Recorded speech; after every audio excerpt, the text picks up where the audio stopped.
content on this production is for entertainment and informational purposes only. It is not medical advice, nor is it intended to substitute medical treatment or diagnosis.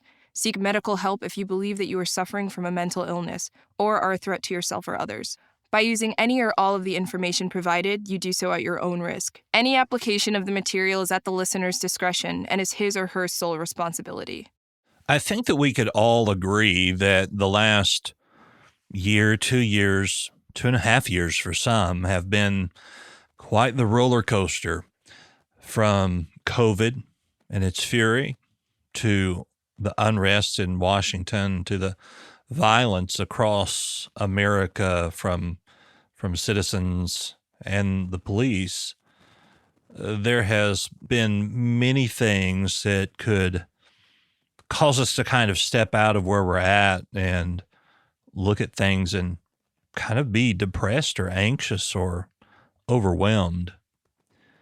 I think it's important for us at this kind of crossroads of a new year to really begin to look back at the last year or two and take inventory of the good things that happen. And you may say today, well, Doc Brian, there's not a lot of good that has taken place in my life in the last year or 2 years. And I would say if you really begin to take a step back and look, you will find that in the midst of trouble, in the midst of trial, of anxiety, of the midst of even depression, that there was some point in time where something good happened. And it may on the radar even look kind of minuscule, but there is something there, something that is good. So often we look at the bad stuff and we can't find the good. It's not being able to find the forest for the trees, that the bad outweighs the good. And there's a psychology fact that says that it takes 5 positive affirmations to deplete 1 negative. Now think about that. Whatever somebody may take in as a negative, it will take 5 positive affirmations before they let go of that negative. So as we begin in this new year, let's make some commitment to ourselves. Whether it be that we decide that, hey, we're going to start journaling and we're only going to write the good stuff in the journal. You say, well, Doc Brian, my journal may be blank. No. There are good things that happen to us every day if we just are able to stop, to breathe, to think. We will find something good in that day.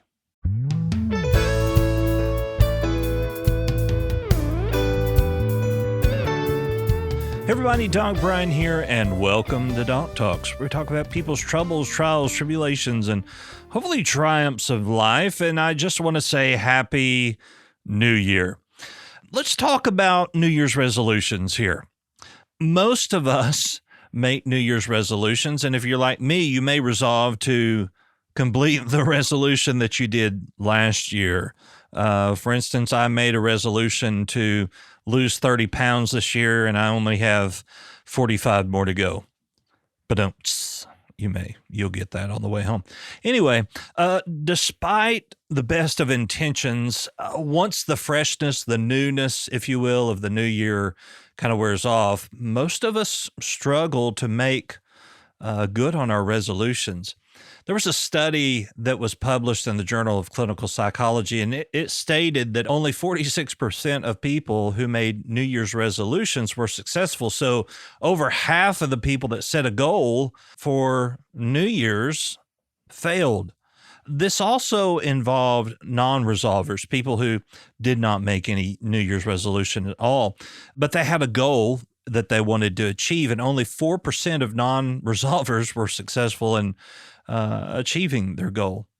So obviously most of us want to be in that camp of being someone who can keep their New Year's resolutions. So I wanted to give you a couple of things today to help. The first thing is that we need to mentally prepare.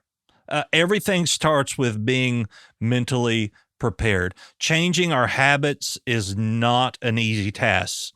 So it's important for us to kind of step back and get ready for this change. So the first thing that we must do is take a personal inventory. Being that it's the end of the year, the beginning of the next, it's the perfect time to take stock in our accomplishments. What did we set out to do this past year? Where did we make progress? Where didn't we see progress? And so we want to start to implement those changes. So we've got to try to stay positive, try not to make big, quick changes, and build on smaller changes, but also allow a little room for error. We also should set a goal that motivates us, something that we really want to do. It's nice to have some external support, but if you don't have that same passion, there's a small chance of success, and it could be dead upon arrival. So to do this, you need to set a goal that is important to you and only you, and that there is value or benefit to you in achieving this goal. It is these two things that will provide the reason and willingness to take action. That's also known as motivation. So it's a safe bet if you align your resolutions with your goals, your priorities, your dreams, your aspirations, that you can succeed because it is something that motivates you. The other thing is that we've got to make sure that our resolution is manageable. One of the things is that we want to set these huge, big goals that may not even be attainable. So a couple of things: place the topics that you feel strongly about on the wall. Look at those. Put the topics you feel about on the bottom. And spend a lot of time thinking about the order of these resolutions. Now, we got to know our limitations. And with that in mind, you should focus on your top priorities while balancing how much attention you can honestly devote to a resolution. So we've got to make sure that it's manageable. The other thing I think about the acronym that was given called SMART. The first part of SMART is the S, specific. We need to be able to articulate the resolution as clear as possible.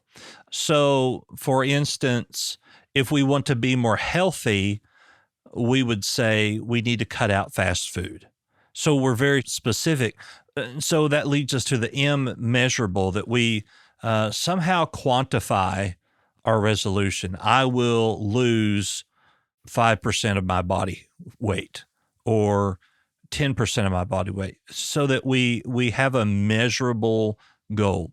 Then we've got to make sure that we can attain it, the SMART, the A. And so we've got to look at something that is reasonable but still challenging. You know, making 100 new connections this year would be amazing, but probably would be hard to do. And on the other hand, finding 10 new friends is doable. And then the R is relevant. Keep it relevant to your goals and priorities. We'll look back at our motivation. What is really motivating us? And then T is time sensitive. Give yourself a time frame to achieve a goal. A deadline will instill some urgency and provide a time when you can celebrate your success, particularly if you, like me, and you have ADD or ADHD. That time, that deadline will help so much. And then we've got to break up our goals into small goals. How do you eat an elephant? One bite at a time. A lot of us can be overeager and grandiose when it comes to resolutions. While we may have the best intentions, we can take on goals sometimes that are too big to achieve. So let's cut that and divide it into smaller goals that are more achievable. In looking at all of this, being very specific, seeing our motivation, being realistic, I think probably the most important aspect of a New Year's resolution is that we have got to write down our goals. They're easy to forget. It may seem crazy, but we can easily get distracted and get forgetful as to what we want to do. And writing down those resolutions help you clarify what it is that you want to achieve. It literally forces you to make decisions and be precise with your words. So we need to write them down. Documented goals will help you overcome resistance to progress. We set goals to move forward, but there's a natural resistance to change. But those written down goals will help you to move forward when you don't want to. Also, within writing down your goals, you have a constant reminder of how far you've come and what you've achieved.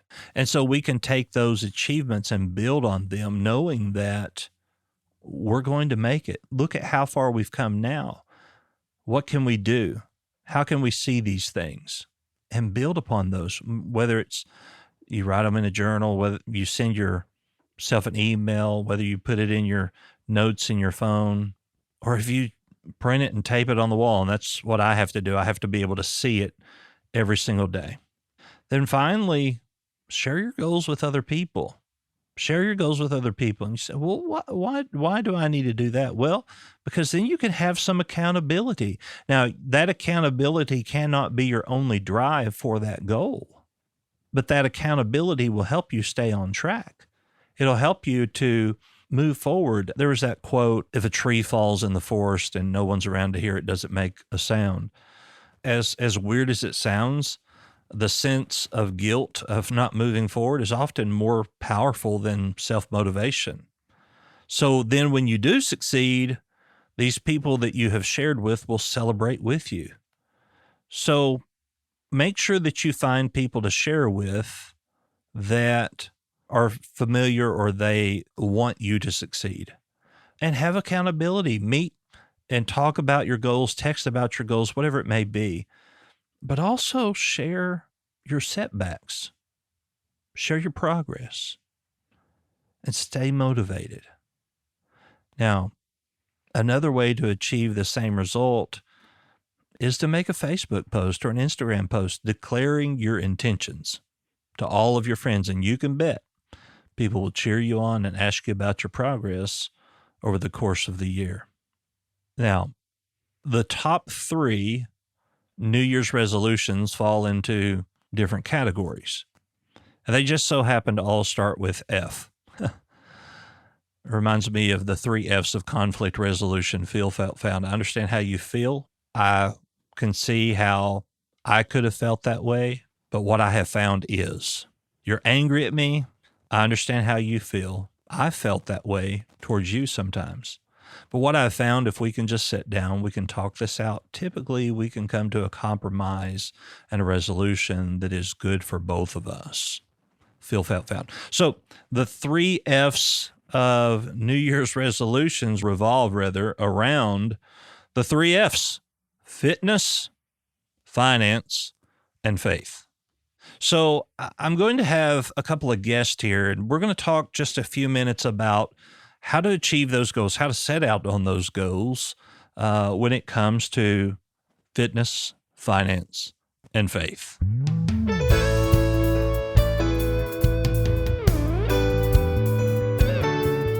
One of the biggest New Year's resolutions that most Americans have evolve around fitness. And so I've got Matt Collins here from all the way from San Diego, California. So if he sounds like he's a far way off, it's because he's a far way off. But he's with the Fitness Accelerator, and he is a certified personal trainer. Matt, it's good to have you with us today.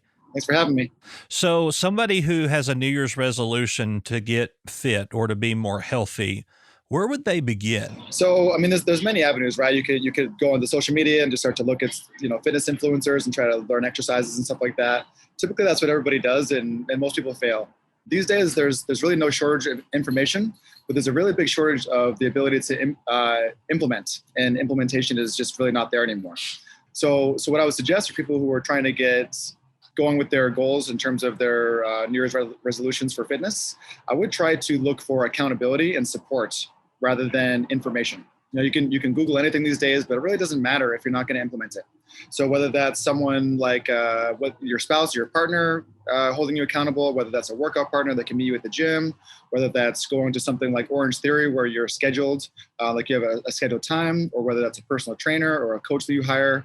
Either way, try to set something up where you're held accountable, and that way you really get towards that goal. So what about people who, let's say for me, who feel very intimidated by going to the gym? How do you cross that barrier? Well, personally, I work with a lot of people in my coaching program who work out at home and feel that exact same way. So I help them organize things that are at their house, whether that's investing in some equipment like some dumbbells and some bands and things like that, or you can just get some stuff done with body weight. And honestly, if you're trying to change your physique, nutrition is going to be the number one thing that's going to actually change that. So looking into healthier eating, and again, being held accountable in some way as well. Sure. So accountability is such a huge thing to any goal that we have. But what about sometimes I think people set too big of goals? Somebody might say, hey, I'm going to lose 75 pounds this year. And while that could be an attainable goal for that person, it's not always an attainable goal for anyone. So how do we know what kind of goals to set? Yeah, so there's an acronym called SMART for SMART goals. So specific, measurable, attainable, realistic, and timely. So you want to shoot for the stars for sure. You want to have like these grandiose goals, but something that's obviously attainable. So say you're 100 pounds overweight and you want to lose, 100 pounds in a few months. It's probably not going to happen. And even if it did, it'll be very unhealthy. So definitely want to start with some baby steps and kind of break it down. So say you have 100 pounds to lose, for instance, kind of break that into chunks and make that into smaller goals, just like anything else in life. Sure. Chip away at the bit. Yeah. So I hear from you, and I've heard before that nutrition, what we eat is about 85% of any fitness goal, and the other is exercise. So with nutrition being such a huge denominator here, how do we start? Because, most people, they go on a diet and they quit within a couple of days. What I have told people is you can't go on a diet. You have to go into a lifestyle change. So how do you navigate that? So I'm a big fan of balance and doing things that are sustainable and enjoyable. If you don't like it, you're probably not going to do it for very long. So if you're just eating, steamed broccoli and boiled chicken, you're going to hate it and you're not going to do it. You might last a couple of days, right? So I'm a big fan of the 80-20 rule or the 90-10 rule if you want to be a little more strict. So 80 or 90% of the time, have that time be very, very strict and intentional and going towards your goal. And then 10 to 20% intentionally enjoy your life. So if you want to have a burrito or you want to go out for drinks with your friends or enjoy your holidays, do that. Don't feel bad about it, but bounce back immediately after that and get back to your goal right after that. Sure. And so being in the South here, fast food is everything to us. How do we keep our goals in mind fitness-wise to resist those type of temptations? Yeah, I mean, it's funny when you reached out to me today, I just got back from McDonald's. So I think that, again, balance is crucial in order for long-term success to be there. But at the end of the day, you need to really prioritize your goals and ask yourself how important that goal is to you. And then revert back to the 80-20 rule or the 90-10 rule of, I'm going to spend this 10% on McDonald's or whatever you guys have around you. Enjoy it. Don't feel bad about it. But again, go back to getting groceries at home, prioritizing real whole foods, a lot of protein and different kinds of animal meats, or you can go the vegetarian route if you're not eating meat these days. But then the rest of your meals should be prioritized with vegetables, fruits, grains like rice and quinoa and that kind of thing. But there's a bunch of ways you can make those things tasty, spices and different flavorings and that kind of thing. So if somebody wanted to start with a personal trainer, is that something they could really go to any gym to find, or should they really try to find an independent person that already has a plan in place and try to tailor that plan to you before you ever start? Yeah, well, regardless of where you go, what you just said needs to be there for sure. So you need to have someone that's making a plan specifically for you. You need to have a consultation with that person and make sure that they know exactly what your goals are, see what their background is, see what their experience is. And I'm a big fan of just investing in something that works and something that's real. There's really a low barrier of entry to personal training. Anybody can be one, and you don't need to have that much experience to act like you know what you're doing. Sure. So do your due diligence and make sure that person has some experience and has your goals in mind, and then go from there and see how it goes. All right. Well, Matt, I appreciate you taking a few minutes of your day to give us some tips here, and I'll make sure to put all of your information in our description of this podcast so people can reach out to you if they'd like. Thank you so much, man. It's been a pleasure. All right. Thank you. Have a great day. You too. Bye-bye. Another one of our New Year's resolutions typically evolves around faith. And so I have with me Jordan, too. He's the assistant to the executive director at Baptist Publishing House. They're in, I believe it's Jacksonville, Texas. Is that where you're at? Yes. Yes. And so, Jordan, what are some practical ways to really get into our resolutions around faith, as far as maybe reading your Bible more, attending church, praying more? What are some ways we can achieve those goals? Yeah, that's a great question. I think it's something that all Christians really wrestle with this time of year. I know personally, I'm looking at the business of Christmas, and I'm having to talk to the Lord about my lack of discipline with Bible reading and prayer. It seems that I've just been so busy, ironically celebrating his birth, that I've have really not spent the time with him that I should. And so whatever I share with y'all today is really, I'm there with you, trying to always do better and improve. And some things that I think would be helpful as we're looking to the new year. We're trying to figure out, okay, how do I improve? How do I spend more time with the Lord, prayer, Bible study, and really those goals for our faith. I think this is very obvious, but it's not so easily done. Obviously, if you want to improve your relationship with the Lord, if you want to improve your spiritual life, it comes down to, yes, we want to pray more. Yes, we want to read the Bible more. Certainly want to be more faithful with church attendance, but how do you do that? And I think one of the mistakes that we make so often is starting off the new year with these big plans that I'm going to read the whole Bible. I've never been the guy who can say, okay, give me a chart and I'm going to read this every day and, stick with it. I'm just not that guy. I never have been. So I feel for the people like me who say, okay, I want to do better, but I always seem to stumble and mess up. Same thing with prayer. We have these grand ideas about prayer that, I'm going to wake up at 5 a.m. and pray for 3 hours straight before I go to work. And we read about people in history who've done things like that. And we think, wow, if I could be more of a man of prayer or a woman of prayer. Let me encourage you with some practical things. First of all, we don't do these things on our own strength. I think it's important to remember that naturally we are always fighting against the flesh. We're always fighting against the urgency to do something else.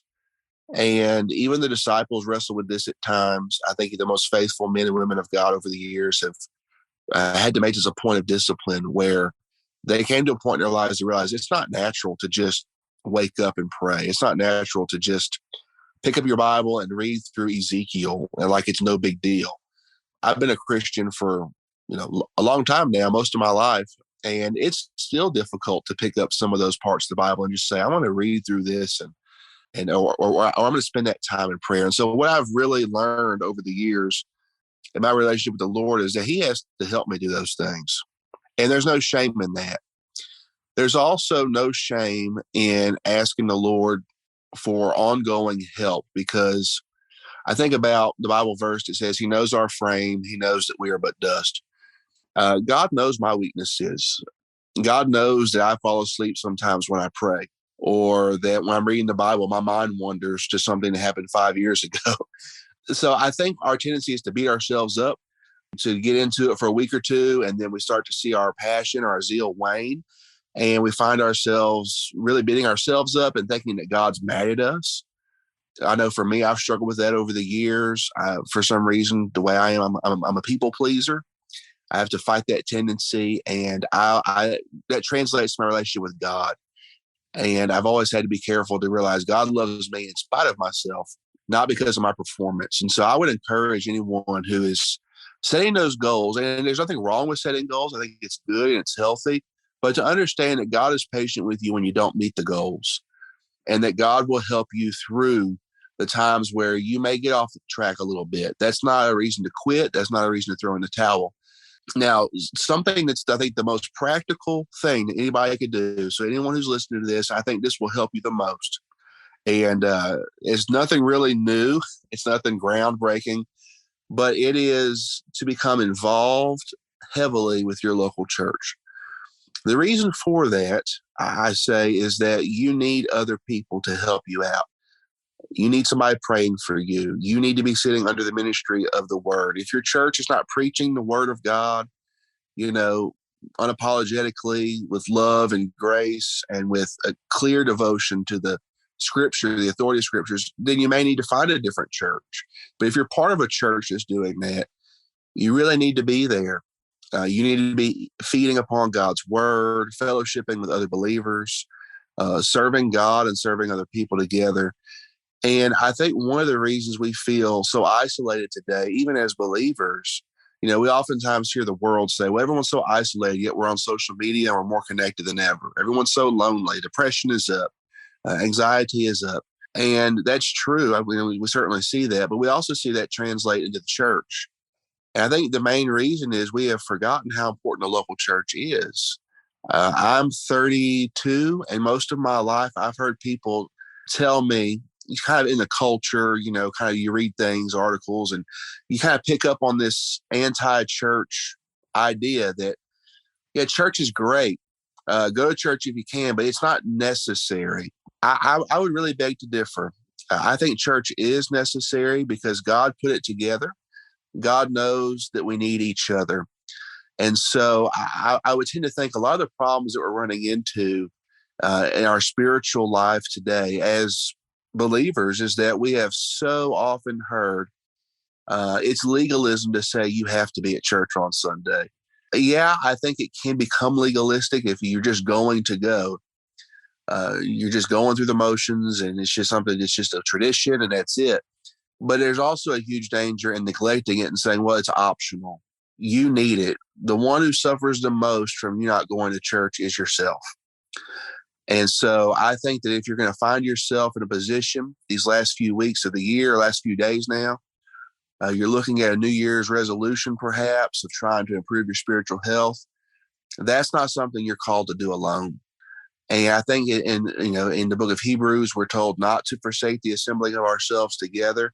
The interesting thing about that is at the end of that passage, we're supposed to be getting together and encouraging each other and doing all those things more as the end draws near, as the day approaches. And so we don't need less church in these days. We need more.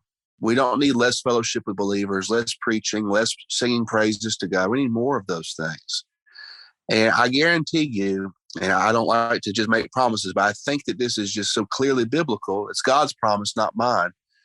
I'll guarantee you, if you become a integral part, a committed member of your local church, your spiritual life will improve. I just think it will. In fact, I know it will. I stake my claim on that because that's Jesus's plan for every believer. And so that's what I would say. So two things that I thought of while you were saying that is, as a pastor, I have the very unpopular opinion, as you talked about Hebrews 10:25, forsake not the assembling of yourselves together, for it is edification of the saints, blah, blah, blah, blah. And then when you pair that with James 4:17, where it says knowing to do good and not doing it is sin, I have the very unpopular opinion of saying that as a Christian, if we do not go to church, it is sin. Because we are told not to forsake. But in the bigger picture, with any goal, we have to have that accountability. And the best place to get accountability within our faith is the local church. That's correct. And that's all Jesus gave us. I don't want to chase a rabbit here, but, Jesus didn't give us all this other stuff. He instituted a local church. He gave us this structure, this people. And we're looking for the next big thing, it seems, all the time. What's this new app? What's this new Bible study? What's this new ministry or program? Hey, just get back to the local church. And that's what God gave us. And if it's good enough for Jesus, it ought to be good enough for us. Yeah, absolutely. Well, Jordan, I appreciate you taking time with us today to talk about resolutions within our faith. And Happy New Year to you. Happy New Year. Thank you so much for having me. God bless you. Thank you. So one New Year's resolution that a lot of people have is finance. And I'm not equipped to talk professionally about finance. So I have Victor Worley here with me from Pinnacle Advisors here in the metro area. And so, Victor, it's good to have you with us this morning. Thank you. Thank you. I'm glad to be here. So, New Year's resolutions, finance. What is really the first thing that we need to look at when it comes to finance and goals? I think the first thing is having a realistic assessment of where you are. I think a lot of people tend to have a lot of good intentions, but they're not as intentional with what they do. And so a lot of folks don't realize maybe how much debt they have or what their spending is relative to their income. There are a lot of tools and resources out there that are totally free that are very useful with that. There's a website owned by Intuit. It's called mint.com. Incredibly useful tool. It's free to use. Obviously, you're going to have ads and things in there, but it's a really good tool for assessing what your net worth is, what your cash flow looks like, but it's also a very good budgeting tool. So that's really the first thing. It's just an honest assessment of where you are right now. Yeah, I used Mint for a while, and it triggered PTSD and anxiety and all that kind of stuff. So, but I was surprised at how much we were spending just on eating out. Yep. And it really did open our eyes to where our money was going. So that would talking about Mint leads us kind of into budgeting. How should we look at our budget in a way that works for us? How much do we need to try to save each month? How do we need to try to bring that all together? That's a great question. So budgeting is one of those words that can bring up lots of emotions and things, sort of like dieting, right? Mm-hmm. It's neither one of them is fun to do, but like dieting or like losing weight, you gotta turn it into a habit. It can't be something that you just do for 2 months and then drop. As far as budgeting goes, you need to look at every category you spend money in as a percentage of your income. That's first and foremost. For instance, your housing expense shouldn't exceed somewhere around 25 to 30% of your income. As far as savings goes, ideally, if I can get a client to put 15% of their income away, that is ideal. Now, that usually takes some time. Usually when we're working with a client, oftentimes their savings is at zero because they're just, cash in, cash out. That's pretty normal. And what we first want to do is we want to try to gradually work down those categories that you have some wiggle room. For instance, eating out is a great example. Let's cut back on eating out. Let's cut back on maybe some shopping or some ancillary spending to try to get some freedom in the budget to start saving.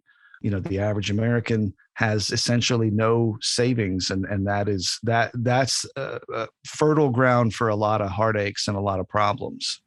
Sure. I read a statistic one time that it was like 80% of Americans have less than $500 in savings. Yep. So my last question here would be, a lot of times when, the first of the year, February, March, we start getting tax returns, mm-hmm. and some people get a substantial amount of money on EIC. Mm-hmm. What I do is I try to put at least half of that into some type of CD every year and then consolidate CDs when they mature.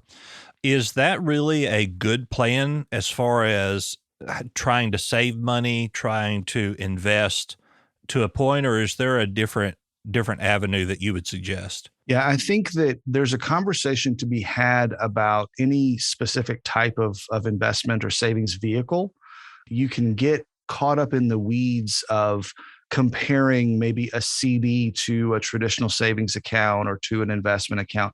But I think that's losing the point. I think any savings is good savings. I think the fact that you are taking that money and putting it away somewhere rather than running straight to Walmart or Target with it, that's the most important thing. Sure. And so if more people could develop that habit of savings and be intentional with it, That's 80% of the battle. Then we can start to debate on, okay, what's the most efficient place to put that money and how do we do it? But I think that's a great strategy. I think saving money when you get a windfall like a tax return, looking at any unnecessary, debts, high interest credit cards and things that you might want to attack with that's a good idea.